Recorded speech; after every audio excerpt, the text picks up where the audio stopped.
In 1974, a plate of sandwiches at a Wimpy cost nearly 4 shillings.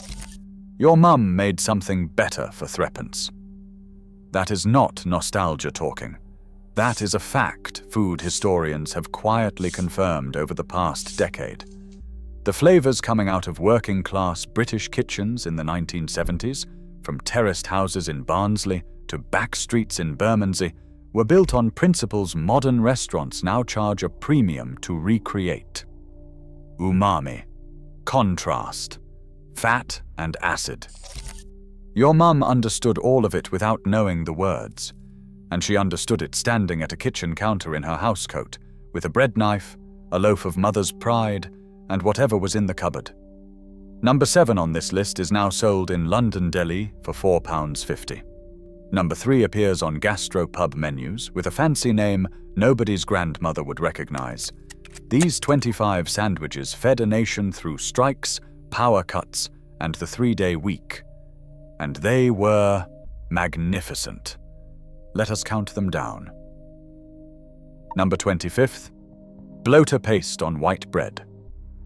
Before supermarkets filled the chilled cabinet with identical tubs of reformed fish paste, your nan could choose between 6 different flavors at the corner shop.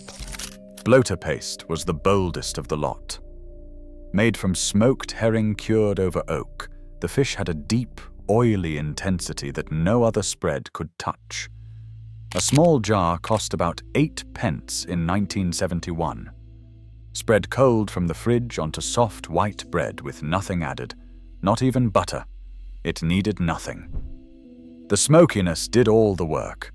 Children often refused it on first encounter. The smell could clear a kitchen. But fathers who had eaten bloater paste since the 1940s claimed it was the finest thing you could put on bread. The paste disappeared almost entirely by 1985 as supermarkets rationalized their ranges and only the blandest fish pastes survived.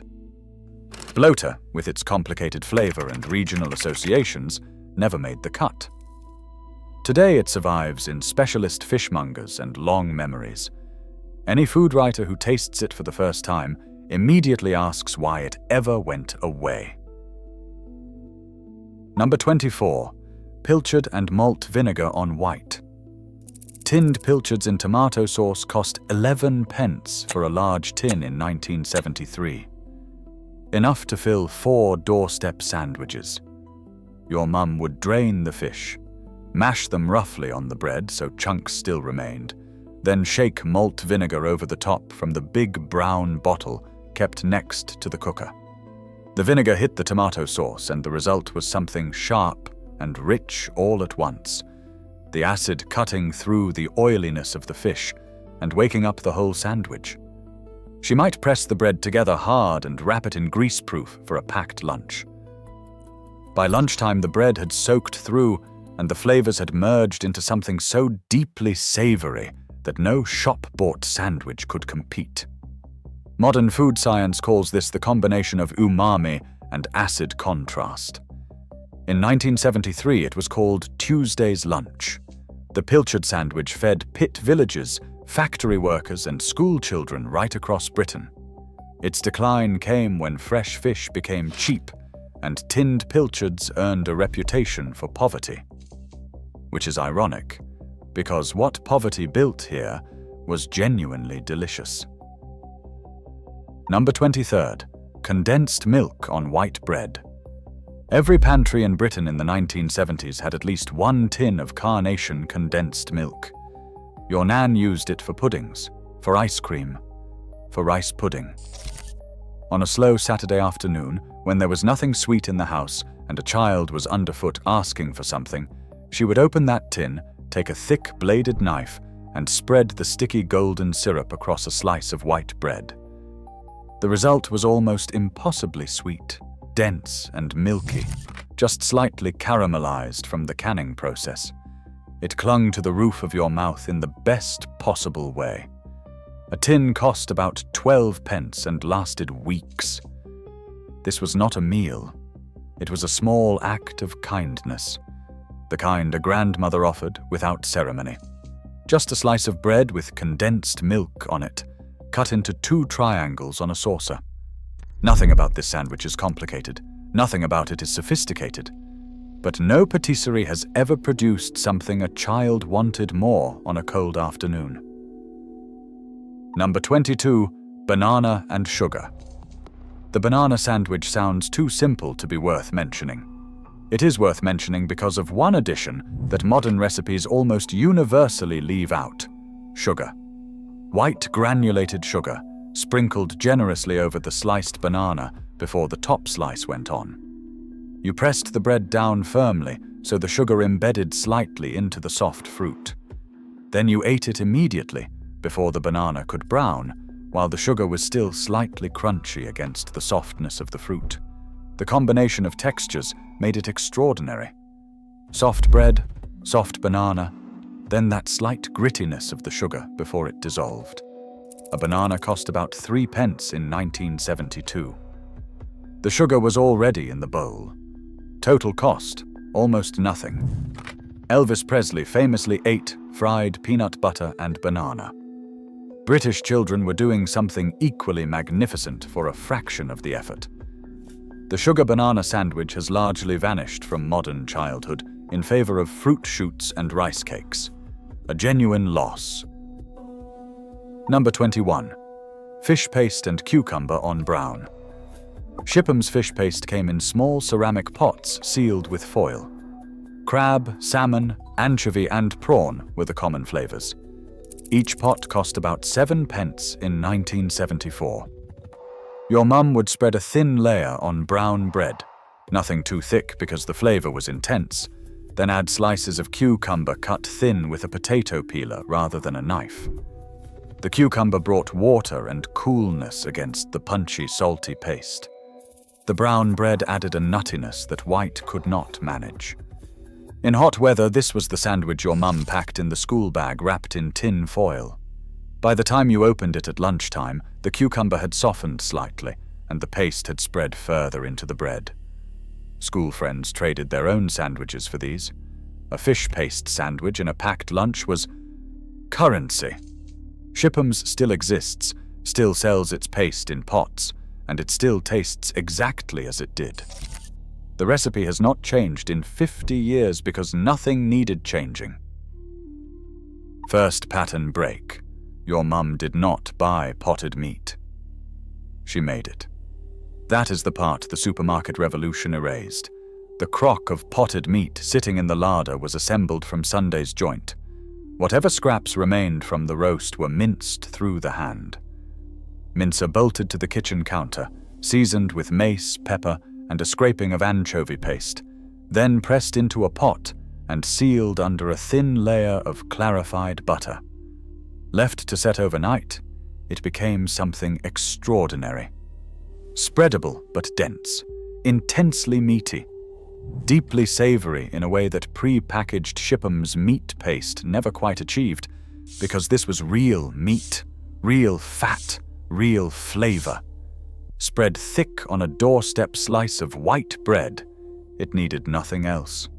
Not pickle, not mustard, not salad, just the paste and the bread. The potted meat doorstep was the Monday sandwich made from Sunday's roast, and it tasted better than the roast itself because the flavors had concentrated overnight. When supermarkets killed the independent butcher and women stopped keeping hand mincers, potted meat became something you bought rather than made. And it has never been the same since. Number 19. Spam and English mustard. Spam arrived in Britain during the war and never entirely left. By the 1970s, a tin cost about 16 pence. Your mum kept 2 or 3 at the back of the cupboard because spam never went off, and you never knew when you might need it. The key, what separated a great spam sandwich from a mediocre one, was the mustard. Not French mustard, not whole grain, English mustard, Coleman's made from powder into a thick paste that would make your eyes water if you got too close. Spread across the cold spam slices, the mustard cut through the fat and the salt and transformed the whole thing. Added to white bread with a scraping of butter, This was the sandwich that appeared at christening buffets, at works leaving doughs, and on long car journeys down to Weston-super-Mare. Cold, salty, sharp, slightly yielding. Spam with English mustard is one of those combinations that seems unlikely until you eat it, and then it seems inevitable. Food writers who dismiss it have usually never made it properly. The mustard is non-negotiable. Number 18. Luncheon meat and brown sauce. Luncheon meat was Spam's slightly more refined cousin. Cheaper per slice. Pinker, with a finer texture that meant it sliced cleaner. Your dad preferred it. He liked the way it held together under the knife, the way it sat flat on the bread without curling at the edges. He would slice it himself, fairly thick, about half a centimeter, and lay 3 slices on white bread. Then came the HP sauce, not ketchup. HP, the dark, thick, slightly spiced brown sauce that tasted faintly of tamarind and malt vinegar. 2 shakes over the luncheon meat, enough to color it dark amber at the edges. The top slice went on. He pressed it down, picked it up with one hand. This was his Saturday lunch while he watched Football Focus. Luncheon meat and HP sauce on white bread, cut in half, eaten in the armchair. Mothers across Britain were still trying to get their families to eat salad. Fathers knew exactly what they wanted. This sandwich is still produced. It still tastes exactly right. Nobody in any restaurant has ever improved it. Number 17. Beef dripping and sea salt on toast. Second pattern break. Here is where people get uncomfortable. Beef dripping spread on hot toast and dusted with sea salt is not poor man's food. It is, by any objective measure of flavor science, superior to butter on toast. The fat carries more complex flavor compounds than dairy butter. The salted brown jelly at the bottom of the dripping jar, concentrated beef stock essentially, adds a depth of umami that no butter can replicate. Your Nan kept her dripping jar on the shelf next to the Aga or beside the gas cooker. After every roast, she strained the hot fat into the jar. After a week, it had layered into golden fat on top and the dark, savory jelly below. On toast, you got both.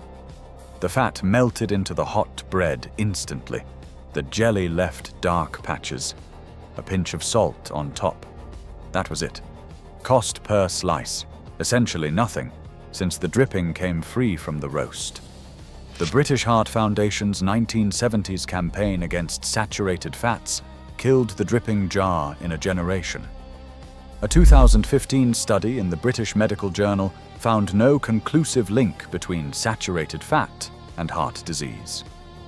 Your Nan's dripping jar was right all along. Number 16. Pork brawn and pickle. Brawn sat in the cold cabinet at the butcher's, looking slightly alarming. Pale, trembling, studded with pieces of dark meat set in clear jelly. It cost very little per slice. Your mum bought it occasionally, knowing that her children would look at it with deep suspicion, while her husband would eat it with relish. Sliced moderately thin onto white or brown bread, the key addition was Branston pickle. The chunky, dark, sweet and sour pickle cut through the richness of the pork fat and the gelatine and turned something slightly challenging into something genuinely craveable. The textures played against each other beautifully. Soft bread, yielding, quivering brawn. Then the chunks of vegetable in the pickle adding bite. Brawn and Branston is a combination so well calibrated that it seems designed rather than accidental. It was not designed. It was simply what happened when thrifty cooks combined what they had available. The disappearance of brawn from British butchers' counters has made this sandwich almost impossible to recreate without seeking out a specialist. Which is exactly the kind of unnecessary inconvenience that stands between modern Britain and something genuinely excellent. Tinned sardines in tomato sauce were a staple of the 1970s pantry. John West. Prince's. The brand barely mattered. Your mum would open the tin with the key that rolled back the lid, drain most of the sauce, then lay 3 sardines flat on white bread. Over the top went sliced fresh tomato, cut thin so it spread across the whole surface. A shake of salt. The bread went on. This sandwich had everything. Oily, rich fish.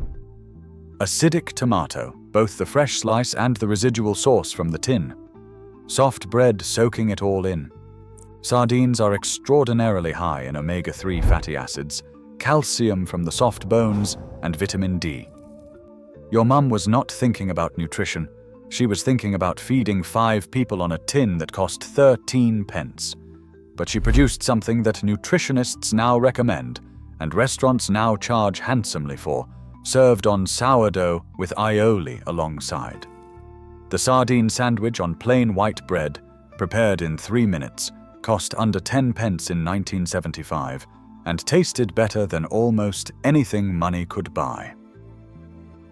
Pressed ox tongue appeared in the cold cabinet at every traditional butcher and in the deli sections of better supermarkets. By the mid-1970s, a quarter pound cost about 20 pence, enough for a generous sandwich.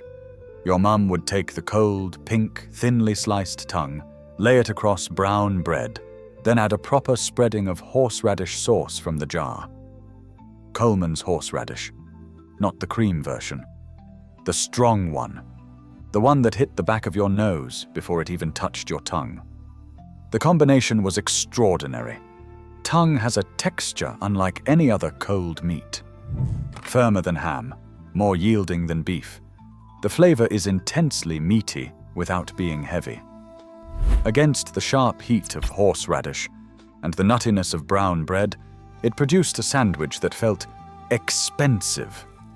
A deli in Covent Garden sells pressed tongue with horseradish on rye bread for £7.50. Your Nan's version was better and cost a fraction of that. Tongue has largely vanished from supermarket counters as shoppers became squeamish about eating something they recognized. Their loss is absolute. Number 13. Marmite and cucumber on white. Third pattern break. Marmite is the most controversial condiment in Britain. People claim they hate it who have never actually made a proper Marmite sandwich. The key is restraint. Barely enough to color the butter. Spread thin, then top with sliced cucumber cut to the thickness of a 50-pence piece. The cucumber brings coolness and water content against the intensely savory spread. Soft white bread completes it. The combination hits every receptor simultaneously. Salt, umami, freshness, coolness. Something slightly bitter from the Marmite prevents the whole thing becoming cloying. Marmite was invented in Burton-upon-Trent from yeast extract left over from brewing. A jar cost about 18 pence in 1974, and it lasted months because a little went so far. The Marmite and cucumber sandwich was the sandwich your Nan made for visiting grandchildren on a Tuesday afternoon, with the crusts cut off and arranged on a plate with a doily underneath. Nothing about it was grand. Everything about it was perfect. Restaurant menus that feature Marmite butter at significant expense are simply charging you for what your Nan gave away freely. English Pickalilli, the aggressively yellow mustard-sharp pickle full of cauliflower and onion, was the condiment that divided opinion in every British household. Your dad either loved it, or he moved the jar to the back of the fridge and pretended it was not there. If he loved it, there was a sandwich in his future. Thick slices of mature cheddar, the strong, crumbly Lancashire or Cheshire variety rather than the processed, mild block, went on to white bread. The Pickalilli went over the cheese, its sharp mustard vinegar heat against the fat, slightly crystalline cheese, pressed together hard so the pickle juice spread into the bread. This sandwich had a sharpness that woke you up. The contrast between the mellow, rich cheese and the sharp, spiced pickle created something that kept you reaching for another bite before you had finished the first. A block of mature cheddar cost about 35 pence in 1973. A jar of Hayward's Pickalilli was 15 pence. This was an affordable sandwich that tasted expensive because mature cheese and mustard-spiced pickle is, by any measure, a sophisticated flavor combination. Number 11. Fried egg and tomato ketchup. The fried egg sandwich requires very precise technique that most accounts overlook. The egg must be fried hard. No runny yolk. The yolk should be completely set but not rubbery. The white should have slightly crisp edges where the fat got hot enough. Your mum fried it in a knob of lard or a scraping of dripping in the small frying pan.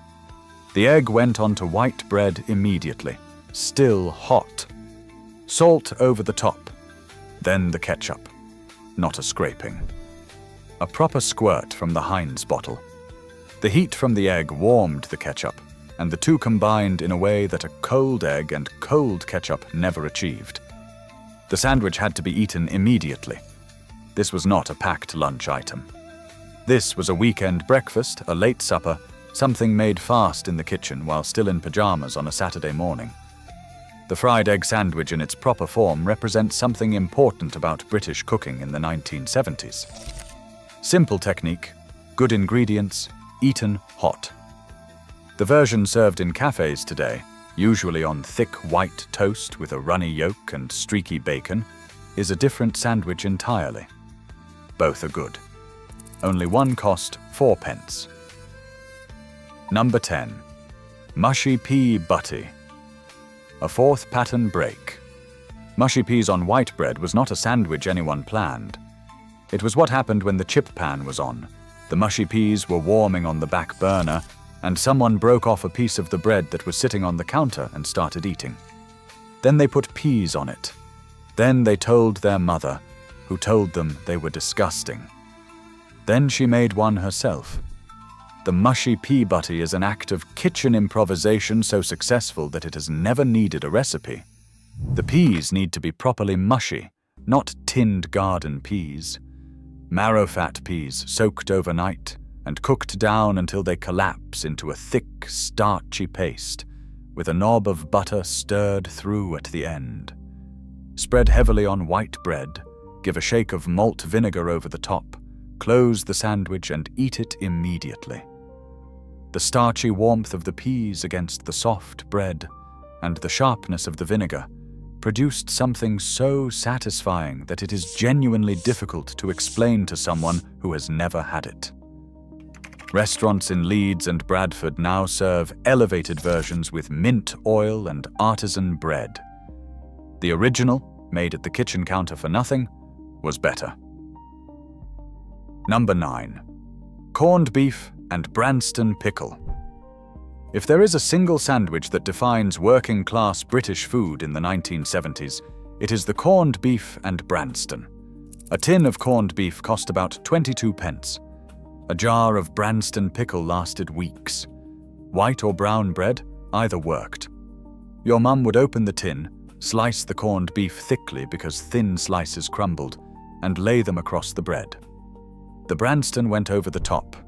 Lid on. Press down hard.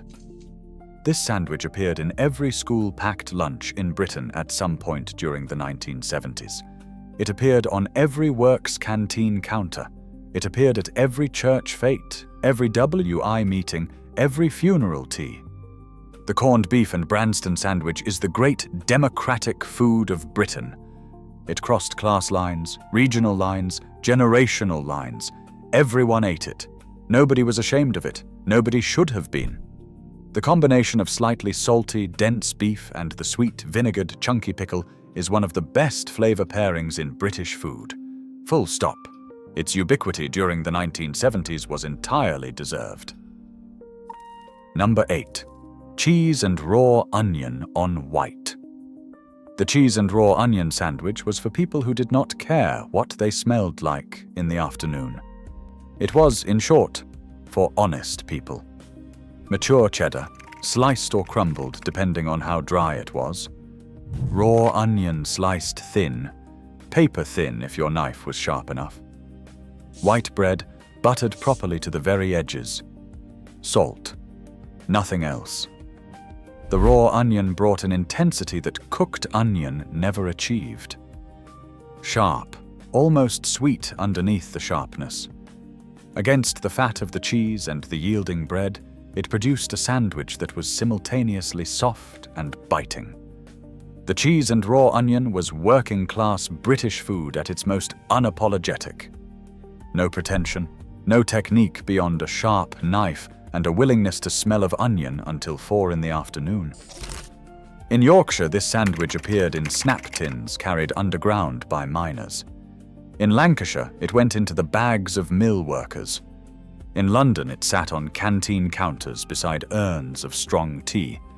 No restaurant could improve it, because no restaurant would dare serve raw onion in sufficient quantity to do the job properly. EGG. Mayonnaise sounds like something your mum made to be fancy. In the 1970s, it was simply practical.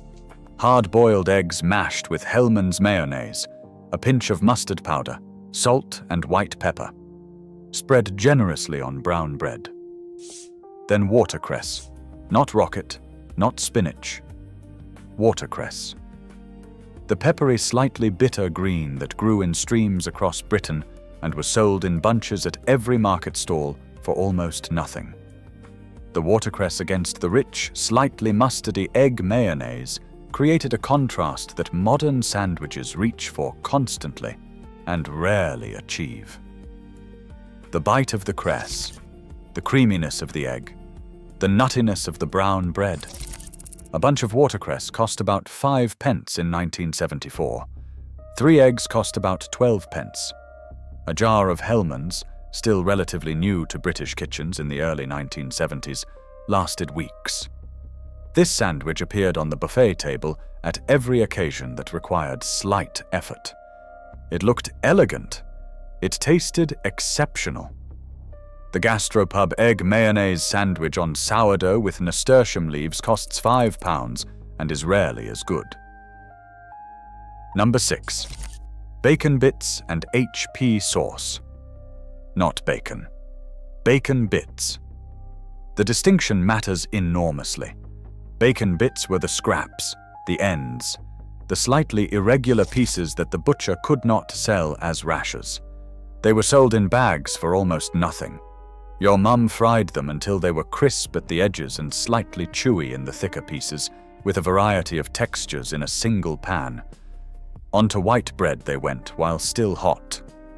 HP sauce from the bottle, enough to cover. Lid on while the bread could still steam slightly from the heat of the bacon. The HP sauce softened in the heat, and its complex flavor, malt, tamarind, and vinegar, combined with the salty, fatty, smoky bacon in a way that the official full-price bacon rasher in a neat sandwich never quite managed. Part of the magic was the irregularity. Different-sized pieces meant different textures in every bite. The bacon bits sandwich is, structurally, what modern chefs call rustic. They mean it as a compliment. Your mum was doing it for economic reasons. The result was the same. Magnificent. Number 5. Cheese and onion. Crisp sandwich. 5th pattern break. The crisp sandwich should not work. Bread and crisps. Carbohydrate inside carbohydrate. Crunch inside softness. Something a child invents when there is nothing proper to eat. And yet it is one of the greatest sandwiches ever made. The rules are strict. Smith's cheese and onion in the green packet. White bread, buttered, because the butter stops the crisps sliding. Enough crisps to cover the surface completely. Top slice on, pressed firmly so they fracture slightly but do not disintegrate. Eaten immediately. The window between assembly and perfection is about 90 seconds. Crisps cost 6 pence a packet in 1972. No restaurant has ever improved on it. Your Nan saved the dripping from every Sunday roast in a white enamel bowl. By Monday, it had set into pale golden fat on top and, crucially, dark brown jelly underneath. concentrated roasting juices, pure flavor. Spread onto hot toast, the fat melted in instantly, and the jelly left dark patches of intense savoriness. Salt on top, white pepper if she had it. There is no simpler British food. There is very little that tastes better, made from what would otherwise go down the sink. Number 3. Spam fritter sandwich. Not something made at home. This was the school canteen, or the chippy on a tight Thursday. Spam sliced thick, battered, deep-fried until golden, served between 2 slices of white bread with ketchup. The batter shattered. The hot spam inside went almost custard soft. The whole thing was structurally unsound and magnificent. Children queued specifically for spam fritter days. Adults who ate them 40 years ago still talk about them. No restaurant has improved on it. It needs a hair-netted dinner lady and a child with 11 pence. Nothing else will do. The doorstep was not a style. It was a declaration. White bread, unsliced, cut thick by hand. Sardines mashed from the tin. Salt, then a proper dose of malt vinegar, enough that you could smell it across the kitchen. Wrapped in greaseproof and carried to the allotment or the building site. By lunchtime, the bread had soaked through completely, and everything had merged into one deeply savory whole. Fat, salt, acid, carbohydrate. Your Nan understood the science without knowing the words. Number 1. The chip butty. Nothing else was ever going to be here. Soft white bread. Butter, generously applied. Chips from the chippy, still hot, piled high. Malt vinegar over the top. Press the lid down. The chips fracture, the steam rises, the fat soaks into the butter. 12 pence in 1974. Michelin-starred restaurants have tried it with truffle oil and artisan bread at £12 a time. Not one has improved on the original. The chip butty is the answer, and the answer has not changed in 60 years. 25 sandwiches made from what the cupboard had. All of them cheaper than a cup of tea today. All of them better than they had any right to be. Leave your favorite in the comments. See you on the next one.